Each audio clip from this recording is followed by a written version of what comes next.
एसपीओएस के मुद्दे पर सेवा सिंह बाली ने दिल्ली से दी महत्वपूर्ण जानकारी। एसपीओएस से संबंधित जरूरी फाइल सेवा सिंह बाली ने दिखाए। फाइल में एसपीओएस की मांगों व उनके हक को लेकर सेवा सिंह बाली ने दी महत्वपूर्ण जानकारी।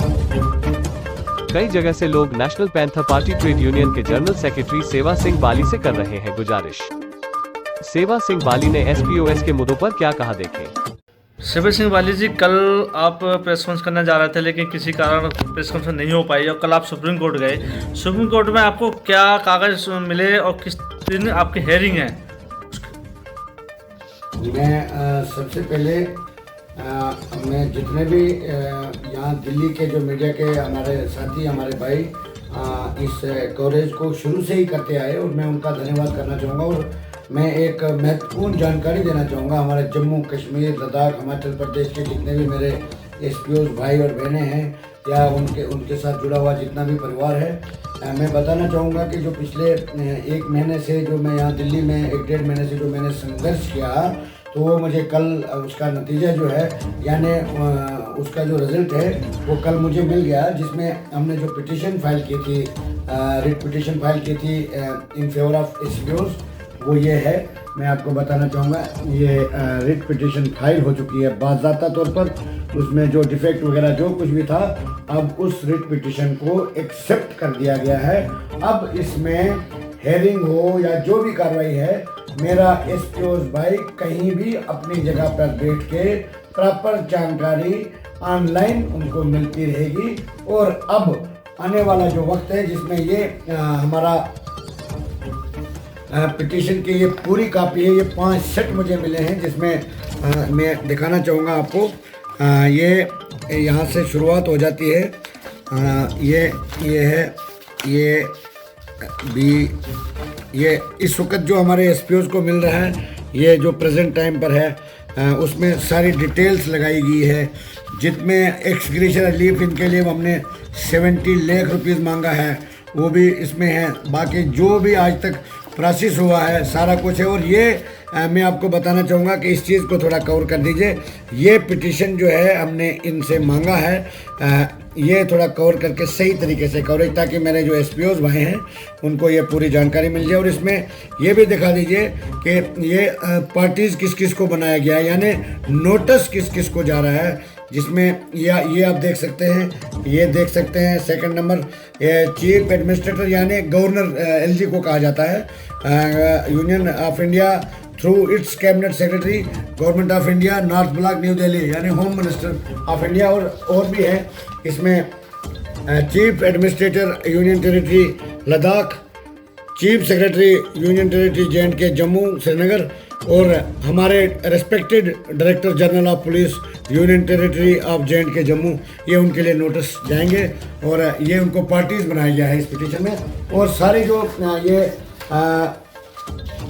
42 पेजेस हैं इसमें, जो टोटल 42 पेजेस जो हैं, सिर्फ जो रिकॉर्ड है। इसके बाद जो बाकी चीज़ें हैं वो हम ऊपर नहीं बता सकते हैं। ये जो ऑनलाइन भी वो कोई भी मेरा भाई जो है वो चेक कर सकता है। और 170 civil supreme court of India website पे जाके कोई भी आदमी, हमारा भाई, इसको अब आज के बाद ऑनलाइन देख सकता है पिटी।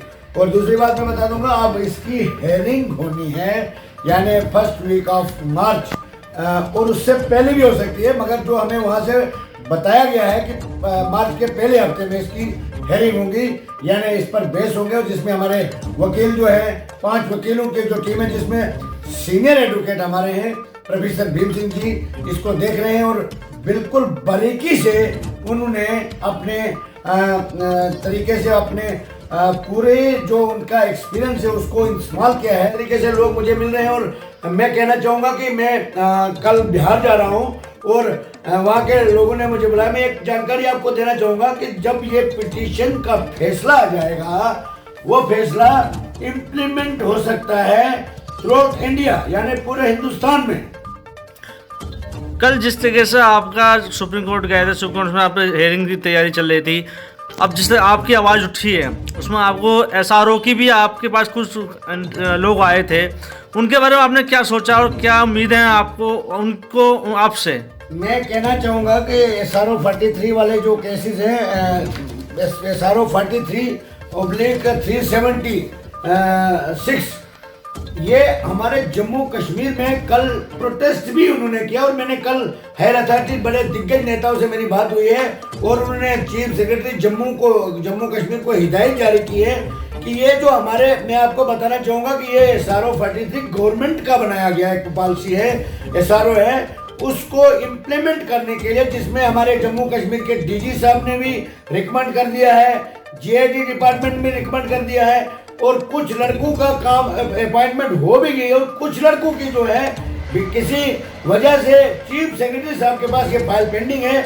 मैं आपके माध्यम से भी होम मिनिस्टर ऑफ इंडिया से गुजारिश करना चाहता हूँ कि वो जम्मू कश्मीर के LG साहब को हिदायत जारी करें। और वो प्रोटेस्ट कर रहे हैं लड़के, कई लड़के ऐसे हैं जिनकी शादियां तक टूट गई, क्योंकि इस SRO में एक इस किस्म की गाइडलाइन है कि जो भी मैरिड लड़का होगा उसको इस SRO के तहत बेनिफिट नहीं मिलेगा।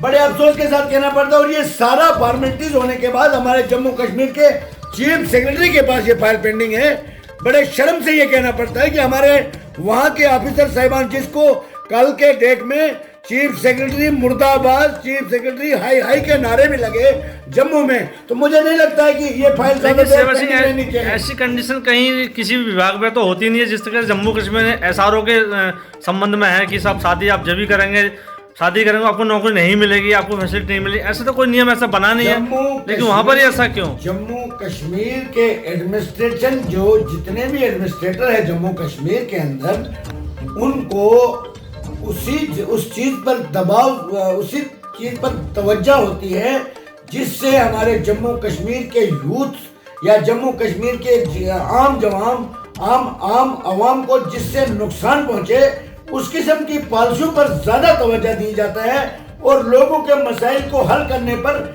कम तवज्जो दी जाती है। ये SRO है उन लोगों के लिए जिनका घर का कोई सदस्य की डेथ हो जाती है, उनको इस SRO में लाया जाता है। और जब पूरी कंप्लीट सारा कुछ होने के बाद चीफ सेक्रेटरी साहब को इतना एहसास नहीं है कि कुछ लड़कों के ऑर्डर हो चुके हैं, कुछ को अभी तक दर की ठोकरें खानी पड़ रही है। कभी सरकार आती है, कभी चले जाती है, कभी एक गवर्नर साहब आते हैं, फिर दूसरे चले जाते हैं। इन लोगों का क्या गुनाह है?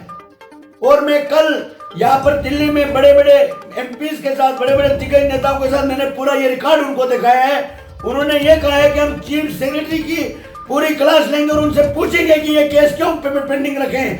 हम चाहते हैं कि ये chief secretary Jammu and Kashmir को चाहे कि फौरी तौर पर इन मसलों को, क्योंकि ये डिजर्व करते हैं, इनके सारे डॉक्यूमेंट्स कंप्लीट हो चुके हैं, ऑल फॉर्मेलिटीज इन्होंने कर दी है, इनके डिपार्टमेंट ने की है, DG ने रिकमेंड कर दिया है, JID डिपार्टमेंट ने रिकमेंड कर दिया है। चीफ सेक्रेटरी साहब को क्या चाहिए? इसमें कमी कहाँ रह गई जिससे कि इनको पूरी सुविधा नहीं मिल पा रही है? चीफ सेक्रेटरी साहब की लापरवाही की वजह से ये लोग सफर कर रहे हैं। हम होम मिनिस्टर ऑफ इंडिया से अपील करना चाहते हैं यहाँ दिल्ली से कि होम मिनिस्टर साहब को चाहिए कि जम्मू कश्मीर के उन एडमिनिस्ट्रेटर के ऊपर जाती तवज्जो दें और उनको हिदायत जारी करें कि जम्मू कश्मीर के लोगों को, एम्प्लॉइज को SRO 43 के जो भी जितने भी केसेस हैं, हमारे कॉलेज में हैं, कई लड़के कॉलेज में उनको सैलरी, उनका जो पैसा पेंडिंग कर दिया गया है। गवर्नमेंट मेडिकल कॉलेज में जो लड़के नौकरी करते थे, जम्मू कश्मीर के मतलब 90% लोगों के साथ यही हो रहा है। तो मैं इसीलिए पिछले कई अरसे से दिल्ली में हूँ और काफ़ी मसले जो हल कर किए हैं, तो 1-2 दिन में मुझे अपॉइंटमेंट भी उनसे मिल रही है। मैं उनसे मिलकर ये सारे डॉक्यूमेंट्स उनके सामने रखना चाहूँगा और उनको बताऊँगा कि जम्मू कश्मीर के एडमिनिस्ट्रेशन हमारे नौजवानों के साथ विश्वासघात कर रही है, उनके साथ नाइंसाफी कर रही है। ये मैं पूरा चिट्ठा जो जम्मू कश्मीर के हमारे चीफ सेक्रेटरी साहब की तरफ से किया जा रहा है, हमारे DG साहब की तरफ से किया जा रहा है, वो सारी डिटेल उनको बताऊँगा मैं। सेवा सिंह वाली जी, जिस तरह से आप एक्सप्रेस की लड़ाई लड़ रहे थे, उसके बीच में आपको कुछ होमगार्ड आए, फिर ये तीसरा मुद्दा हुआ कि SRO आपके साथ में आ गए। अब आपकी डिमांड बढ़ रही है जम्मू कश्मीर में, कुछ राज्यों में भी, बाहर भी, यहाँ तक कि हमने कुछ कॉल हमारे पास आए बाहर से भी, यानी अन्य कंट्री से भी, जो आपको समर्थन है वो भी आपकी तारीफ कर रहे हैं। ऐसा क्या है कि आपको लोग इतना पसंद कर रहे हैं, क्यों कर रहे हैं? मैं बताना चाहूँगा कि मैं कोई अपने आप को लीडर नहीं मानता हूँ, न मैं कोई बड़ा लीडर हूँ। मैं एक ज़मीनी सतह पर जुड़ा हुआ एक साधारण सा व्यक्ति हूँ और मैंने कोशिश की है, मैंने एक गवर्नमेंट जॉब को रिजाइन करके मैंने ये कसम खाया है कि मैं जम्मू कश्मीर नहीं पूरे देश में जहाँ भी जिन लोगों के साथ नाइंसाफी हो रही है उसके लिए मैं आवाज़ बन के मैं उनकी आवाज़ को उठाऊंगा। और जिसमें मैं आपके चैनल के माध्यम से देश के प्रधानमंत्री को दिल की गहराई से मुबारकबाद देना चाहता हूं कि जब भी मैं उनके पास गया उन्होंने हमें पॉजिटिव रिस्पांस दिया और उन्होंने एकदम एक्शन लिया। मैं कहता हूं कि जम्मू कश्मीर के मसले जो थे, मैं प्राइम मिनिस्टर साहब के पास गया। प्राइम मिनिस्टर जो सिटिंग प्राइम मिनिस्टर हमारे नरेंद्र मोदी साहब, इतना बिजी शेड्यूल होने के बाद वो 3 और 4 दिन के अंदर अंदर मेरी फरियाद यानी मेरे लेटर का जवाब दे सकते हैं। हमारे जम्मू कश्मीर के चीफ सेक्रेटरी को कहीं के कहीं महीने लग जाते हैं एक कागज को देखने के लिए और एक कागज को साइन करने के लिए। ये मैं सारे लेटर लेके होम मिनिस्टर ऑफ इंडिया से मिलने वाला हूँ और पूरी तरीके से इनको जानकारी देना चाहूंगा। तो लोगों का मुझे प्यार मिल रहा है, वो वाइड एक ही वजह है कि जिन लोगों की आज तक किसी ने आवाज नहीं उठाई उनकी आवाज को मैं उठा रहा हूं, इसीलिए लोग लाइक कर रहे हैं। और आपको जानकारी में बताऊंगा कि कल मैं बिहार जा रहा हूं। बिहार के लोग पिछले 15 दिन से मेरे ऊपर दबाव बना रहे हैं कि आप यहाँ आइए, हम आपसे मिलना चाहते हैं। तो इसका यही नतीजा है कि मुख्तलिफ रियासतों से मुझे इन्विटेशन आ रही है, मैं जाने की कोशिश कर रहा हूँ। मैं जमीनी सतह से जुड़ा हुआ एक आदमी हूँ और इंसान, मेरा मजहब जो है वो इंसानियत है। हक और इंसाफ की जंग को प्रोफेसर भीम सिंह जी की अध्यक्षता में जहाँ तक जा सकूंगा जाऊंगा और उन लोगों की आवाज को बुलंद करूंगा जिनको आज तक महरूम रखा गया है अपने हक और इंसाफ से। सेवा सिंह वाली जी, कहीं ऐसा तो नहीं कि चुनावों का माहौल चल रहा है और चुनाव भी शायद कश्मीर में होने वाले हैं, क्या जनता आपको अगर वहाँ का मुकायदा बनाए या सीएम बनाए तो क्या आप उनकी आवाज़ सुनेंगे या उस कुर्सी को ठुकरा देंगे? मैं कहता हूं कि मैं इस वक्त भी एक अपने जो जिस तरह से आपकी वहाँ की पहली पसंद आप सेवा सिंह वाली हैं, लोगों से हम सुनते भी हैं, फिर भी हो सकता है कि आने वाले चुनावों में आपको वहाँ का सीएम या गवर्नर बनाए, तो आप उसमें क्या सोचें, क्या करेंगे उसमें आप? मैं जो इस वक्त कर रहा हूँ, जम्मू कश्मीर के बच्चे के दिल में मेरे लिए जगह है और मैं वही करूँगा जो पिछले 70 साल से उन लोगों के साथ जुल्म हुए हैं, उन लोगों को हक और इंसाफ से महरूम रखा गया है, उनके घर तक उनका हक और इंसाफ दिलाने के लिए दिन रात जैसे आज कर रहा हूँ काम वो करता रहूंगा। और चुनाव का इसमें कोई मतलब ही नहीं है, मैं चुनाव से कोई लेना देना नहीं है मुझे। मैं लोगों की आवाज बनके कल भी काम कर रहा था, आज भी कर रहा हूँ और कल भी करता रहूंगा। सर, हो सकता है कि पावर में आने के बाद में कुछ और सुविधाएं लोगों को मिले, अगर आप नहीं आते, इनके कोई और पावर आती है, आपकी आवाज़ ना सुनी जाए, तो फिर आप उसमें क्या कदम उठाएंगे इनके बारे में? जैसे आप आज देख रहे हैं मेरे पास कौन सी पावर है, मेरे पास आज भी कोई पावर नहीं है। मैंने हिंदुस्तान की सबसे बड़ी अदालत, हमारे लिए हम जमहूरी मुल्क के बाशिंदे हैं। मैं आपको बताना चाहूँगा कि मेरे पास गवर्नमेंट ऑफ इंडिया यानी हमारे जो जमहूरियत ने जो हमें एक आज़ादी दी है, हम अपना कोई भी आदमी, एक साधारण सा आदमी भी अपने बोलने का जो अधिकार है उसके पास है, मैं उसी का इस्तेमाल कर रहा हूँ और लोगों के आवाज़ को बुलंद कर रहा हूँ और उसी तरीके से मैं हमेशा आवाज़ बुलंद करता रहूँगा और लोगों को इंसाफ दिलाने के लिए जहाँ तक, जैसे आप देखते हैं 35,000 एसपीओ के लिए मैंने पिछले 5-6 साल से संघर्ष किया।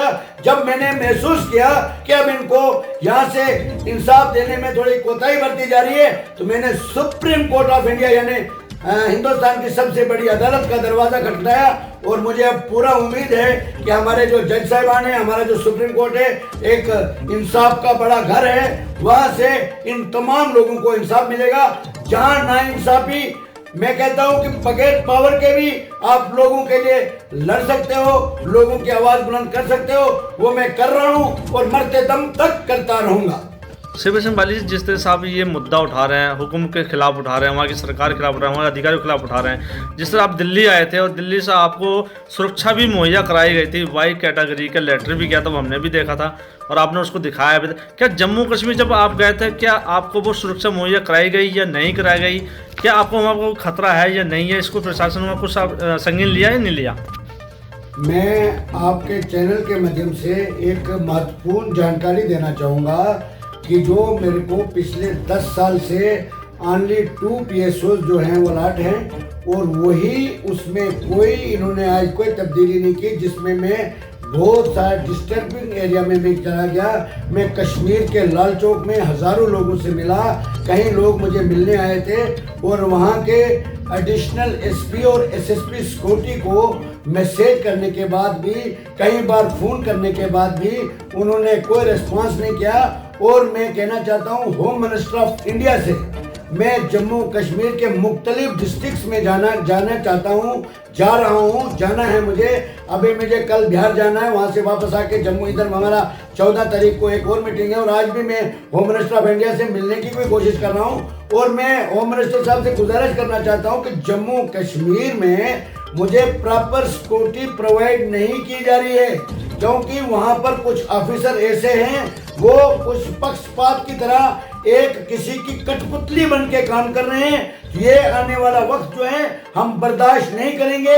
मेरे लाखों समर्थक हैं वहाँ पर, मेरे लाखों चाहने वाले लोग हैं, मुझे इनसे न मिलने की कोशिश कर रही है जो गवर्नमेंट के जो कुछ अधिकारी हैं। मैं चाहता हूँ कि मैं जम्मू कश्मीर के तमाम डिस्ट्रिक्ट्स में जाना चाहता हूँ। कश्मीर में हमारे कई भाई ऐसे हैं जिनको मिलिटेंसी की थ्रेट की वजह से उनको खतरा महसूस हुआ, और उनको SPOs की नौकरी करते करते ग्रेजुएट लड़के हैं, पढ़े लिखे लड़के हैं, उनको डिसएंगेज कर दिया गया है, यानी नौकरी से उनको निकाल दिया गया है।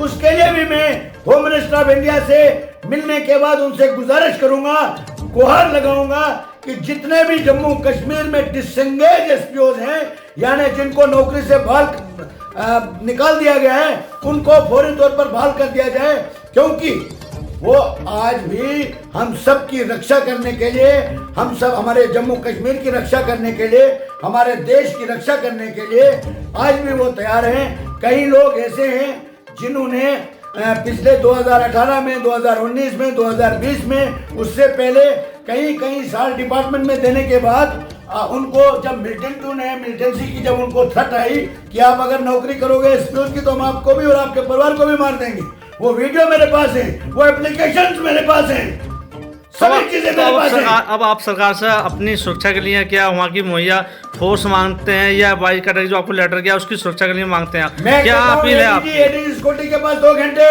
में वेट करने के बाद उनके पास टाइम ही नहीं है हमारे मिलने का, क्योंकि वो एक कठपुतली की तरह काम कर रहे हैं। वो मैं होम मिनिस्टर ऑफ इंडिया से गुजारिश करना चाहता हूँ, अगर मेरे साथ कुछ भी इस किस्म की घटना हुई तो जम्मू कश्मीर के लोग उनसे हिसाब लेंगे, बराबर लेंगे, क्योंकि जम्मू कश्मीर के लोग बच्चे का दिल मैंने जीता है, उनकी आवाज को मैं बुलंद कर रहा हूँ, और मेरे को रोका जा रहा है जहाँ भी जाता हूँ। पहले तो श्रीनगर में मुझे वहाँ अलाउ ही नहीं करने लगे वो लोग।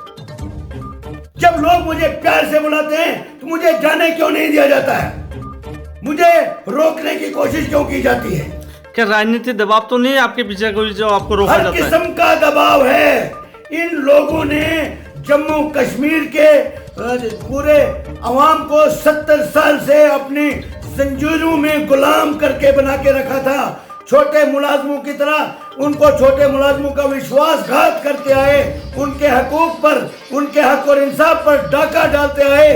आज भी हमारे सैकड़ों नौजवान ऐसे हैं, पढ़े लिखे नौजवान हैं, जैसे आपको बताया मैंने SRO 43 376 एक SRO है, वो लड़के, नौजवान लड़के सड़कों पर प्रोटेस्ट कर रहे हैं, डेली वेजर्स प्रोटेस्ट कर रहे हैं, आंगनवाड़ी वर्कर प्रोटेस्ट कर रहे हैं, रेबरे खेल प्रोटेस्ट कर रहे हैं, होमगार्ड प्रोटेस्ट कर रहे हैं। तो क्या वजह है? आपको नहीं लगता है कि जब इन लोगों की आवाज आप उठाने लगे हो तो जम्मू कश्मीर के लीडरशिप और उनके जहां वो एडमिनिस्ट्रेटर वो बेनकाब हो रहे हैं और उनको परेशानी बन रही है मेरी वजह से? तो मुझे 24 घंटे खतरा है। मैं होम मिनिस्टर ऑफ इंडिया से अपील करना चाहता हूं, मुझे फौरी तौर पर प्रॉपर सिक्योरिटी प्रोवाइड की जाए। अगर मुझे मेरे साथ कोई भी हादसा होता है उसकी जिम्मेवार जम्मू कश्मीर के LG साहब और जम्मू कश्मीर की एडमिनिस्ट्रेशन और जम्मू कश्मीर की एजेंसियां होगी, ये मैं आपके माध्यम से कहना चाहूंगा। समझ मान लीजिए एक चीज़ और सुनने में आया कि आप कुछ दिन बाद या 1 महीने बाद यहाँ से नरेंद्र सिंह मोदी जी के जो भाई प्रहलाद मोदी हैं एक बहुत बड़ी प्रेस कॉन्फ्रेंस करना जा रहे हैं, वो कब होगी और कितने टाइम में हो जाएगी? वो बहुत जल्दी है। मैं कल क्या संदेश देंगे? बिहार जा रहा हूँ, वहाँ से वापस आके मैं गुजरात में जा रहा हूँ, अहमदाबाद जा रहा हूँ। उनसे मिलने के लिए मैं उनको कश्मीर लेके जा रहा हूँ। मैं कश्मीर में एक बहुत बड़ा प्रोग्राम करने वाला हूँ उनको लेकर। और जिन लोगों ने हमारे वहाँ के आवाम के साथ विश्वासघात किया है, हमारे नौजवानों के साथ विश्वासघात किया है, उन्हीं लोगों के ज़बानी हमारे प्रहलाद मोदी साहब के सामने उन लोगों को खड़ा करूंगा। 6-6 फुट जवान है हमारे, जिनको एसपीओ की नौकरी के लिए दर-बदर की ठोकरें खाने पर मजबूर कर दिया है। उन सारी फरियादों को लेकर उनको मैं वहां लाऊंगा और उन लोगों के सामने वो खुद अपनी हालात उनके सामने लेंगे। और उसके बाद जम्मू कश्मीर में आएगी खुशहाली और हर जम्मू कश्मीर के बच्चे के चेहरे पर जो रौनक खुशी की लहर दौड़ेगी और मुरझाए हुए चेहरों पर रौनक लौटा दूंगा। और मैंने अपनी लाइफ डोनेट कर दी है पूरी उन लोगों के लिए जिनकी आवाज आज तक कोई नहीं उठाता था। जहां भी पूरे हिंदुस्तान में नाइंसाफी होगी, सेवा सिंह बाली वहां जाके अपनी आवाज को बुलंद करेगा। जो हमें जमहूरी हकूक है, मुझे जो हमारी कानून है, कानून ने हमें ये हक दिया है कि अपनी आवाज बुलंद कर सकते हो आप। उसके लिए मुझे नेता बनने की जरूरत नहीं है। मैं एक साधारण सा आदमी होकर भी कोई भी आवाज बुलंद कर सकता हूँ। ये मुझे हिंदुस्तानी आइन के मुताबिक मुझे ये आजादी मिली है और उसका इस्तेमाल करके मैं पूरे हिंदुस्तान में नाइंसाफी को खत्म करके ही दम लूंगा।